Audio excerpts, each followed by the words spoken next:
नमस्कार, मैं हूं विस्मय अलंकार और अभी मैं जिस घर में हूं उस घर में खुशियां बहुत ज़बरदस्त आई हैं। खुशियां इसलिए कि जो मन में ठाना था उत्कर्ष ने, नाम के अनुरूप वैसा ही उत्कर्ष उसने जो यूपीएससी की परीक्षा हुई है उसमें जो रैंक है 55वां लाकर उत्कर्ष दिखाया। तो हम सीधे बात करते हैं, हमारे साथ उत्कर्ष हैं। हजारीबाग से पढ़ाई की और अभी 55वां रैंक। कैसा लगता है ये सोचकर कि देश के 55 लोगों में से आप हैं, प्रथम 55 में से?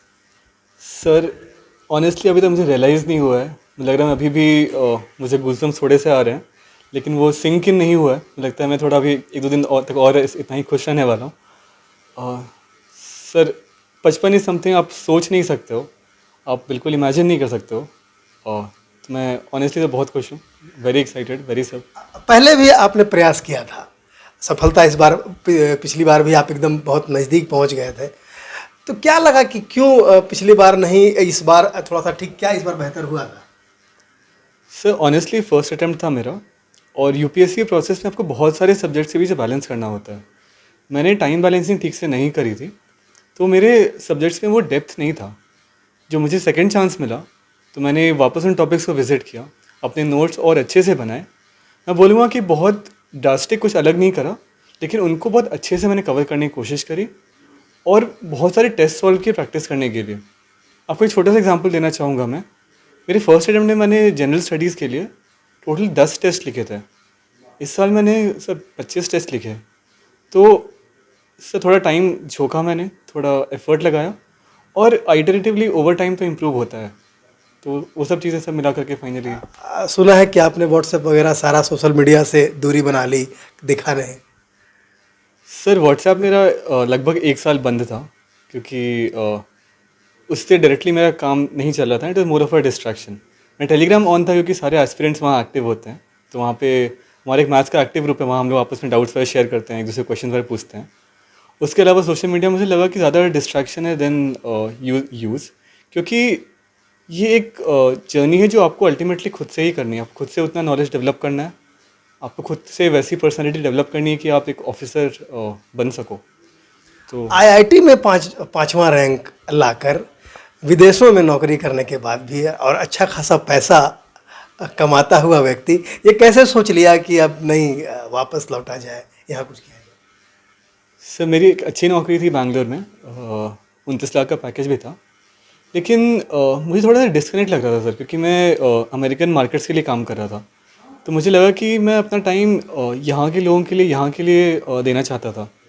तो उस डायरेक्शन में मेरा ये एक प्रयास है। तो मतलब अंकल सैम का पैसा नहीं भाया? नहीं सर, नहीं सर, अपनी मिट्टी का चाहिए। अगर सर, अगर आपको मिलता है, आईएससी है कि वो मिलेगा ही, क्या करना चाहेंगे? अगर हजारीबाग की बात करें, झारखंड की बात करें, अगर होता है तो क्या सबसे लगता है कि नहीं, इस सेक्टर को तो ठीक ठाक करना चाहिए? सर मैं तो एक सिस्टम का ही पार्ट रहूँगा, लेकिन मुझे लगता है कुछ एरियाज़ हैं जहाँ पे अभी काफ़ी स्कोप है इम्प्रूव करने का। स्पेसिफिकली अगर हम लोग माइनिंग और इंडस्ट्रीज़ की बात करते हैं, तो मुझे लगता है झारखंड का पोटेंशियल, हजारीबाग का पोटेंशियल इज़ फार ग्रेटर। इस डायरेक्शन में स्टेट गवर्नमेंट भी बहुत कुछ कर रही है, एंड अगर मुझे यहाँ काम करने का चांस मिले तो मैं बहुत खुश रहूँगा। इसके अलावा एजुकेशन भी मेरा काफ़ी लगता है अच्छा एरिया रहेगा, जहाँ मुझे मज़ा आएगा काम करके। यहाँ के बच्चे के लिए उत्कर्ष क्या कहना चाहेंगे? कहाँ पर भटकाव हो जाता है, कहाँ पे आपको संभलना है, कहाँ से पढ़ाई करनी है और फिर यहाँ से कहाँ जाना है, ये थोड़ा सा गाइड कर दीजिए।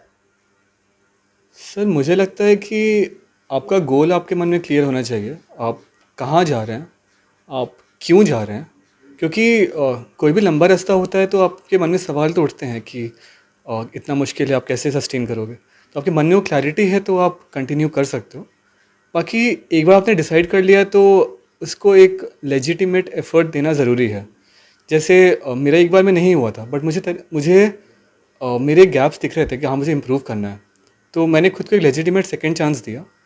मैं शायद एक और देता क्योंकि मुझे लग रहा था कि मैं और इम्प्रूव कर रहा था। तो एज़ लॉन्ग एज़ आप इम्प्रूव कर रहे हो, एज़ लॉन्ग एज़ आपको दिख रहा है कि आप में स्कोप है और अच्छा करने का, तो आपको मेहनत करते रहनी चाहिए। बाकी रिजल्ट्स तो फॉलो करते हैं सर। यहाँ पे जैसे मैं एग्ज़ाम का रिजल्ट देख के पढ़ाई नहीं कर रहा था, मैं पढ़ रहा था कि मुझे मज़ा आ रहा था पढ़ने में। यहाँ पे मेरा नॉलेज बेस, मेरा थिंकिंग होराइजन काफ़ी ब्रॉडन हो रहे थे। तो वो सब मोटिवेशन होना चाहिए रादर देन जस्ट रिजल्ट या नंबर।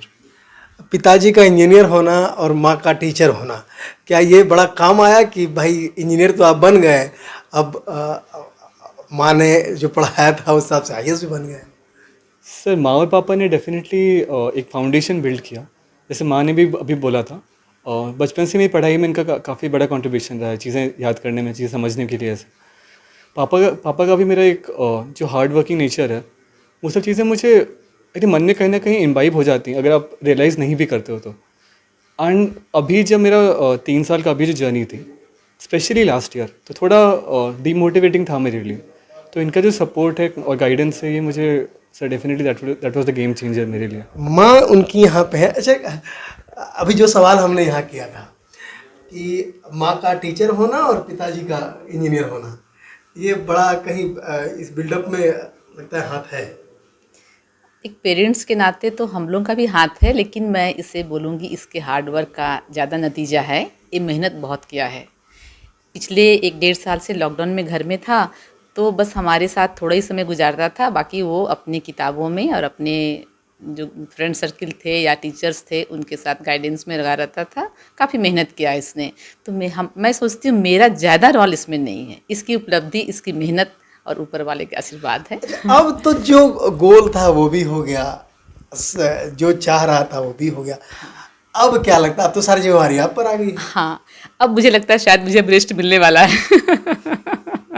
काम तो बढ़ा है, बट मुझे रेस्ट भी मिलने वाला है। अच्छा, मतलब निकट भविष्य में हाँ, बांध दिए जाए। हाँ, अभी तो नहीं, अभी तो छोटा है, अभी तो कुछ दुनिया देख ले।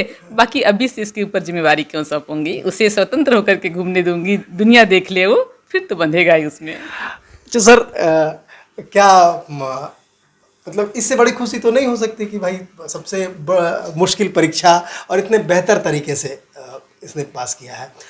क्या लगता है, आपने किस तरह से संभाला शुरुआत में? नहीं, उत्कर्ष शुरू से ही लगनशील था और इसका हाई स्कूल भी काफ़ी अच्छा रहा, 12th क्लास भी अच्छा रहा और उसका परिणाम जेईई में आप लोग जान रहे हैं कि उसको ऑल इंडिया 5th रैंक मिला। उसके बाद इसने मल्टीनेशनल कंपनी में काम भी किया और जब इन्होंने यूपीएससी डिसाइड किया तो 2 साल की अपने मेहनत से सामने 55 रैंक प्राप्त किया। तो देखिए, जो खुशी है वो है, और उत्कर्ष ने जिस तरह से उत्कर्ष पाया है, ये हजारीबाग और उसके आसपास के लोगों के लिए ही नहीं, पूरे राज्य के लिए, पूरे देश के लिए ये एक संभावना है। ये वैसी संभावना है जिस पर अगर आप भी चलते हैं तो इसका जो फल मिलेगा वो उत्कर्ष की तरह उत्कर्ष रहेगा। विस्मय अलंकार, लगातार .in के लिए। न्यूज अपडेट के लिए आप हमारे चैनल को सब्सक्राइब करें। आप हमें फेसबुक और इंस्टाग्राम पर भी फॉलो कर सकते हैं। बने रहे लगातार .in के साथ।